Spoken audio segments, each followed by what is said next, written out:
Jimmy Spoon and the Pony Express, 26, A Gentle Scolding. When the afternoon sun dipped below the treetops, long shadows spilled across the river. Washaki turned toward Jimmy. "It is good you are here, Dawee. Our dear old mother asks for you now, and I can tell her, yes, Dawee has returned to us." He pointed to a wedge-shaped scar above Jimmy's eye and grinned. "But watch out, old mother will scold you for that." After sunset, Washaki took Jimmy to a teepee in the center of camp. He scratched on the outside. When a voice answered, he opened the flap, then ducked inside the oval doorway, motioning for Jimmy to follow. It was dark except for a small fire in the center. Jimmy could see the shapes of 3 people sitting at the back of the lodge. One of them placed some dried buffalo droppings on the coals and poked them until they blazed into a warm, smokeless fire.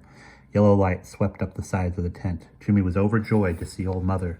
She sat between 2 of her daughters, staring toward him. Her unseeing eyes were milky white. She held out her hands for Jimmy, listening as he stepped around the fire to her. Tears of happiness rolled down her cheeks. She tried to talk, but her crying made her mouth shake and no words came. "Old mother," Jimmy said, coming to his knees to hug her. She was smaller than he remembered, but the tenderness in her embrace was the same. She held his face in her hands as if to see him by touch. Her fingers felt his wet cheeks. She caressed his hair, his forehead, but when she discovered the smooth welt above his eyes, she frowned. "What happened to you, my little son?" "I met an Indian in the dark, old mother. He didn't like me." I knew there was trouble.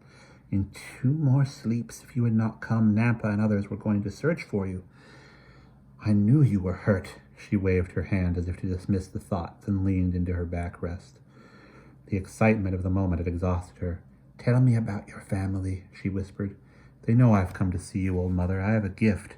Jimmy reached into his pocket and took out a blue silk scarf. Placing it in her hands, he said, "My mother wants you to have this. She gave it to me when I left the great Salt Lake City."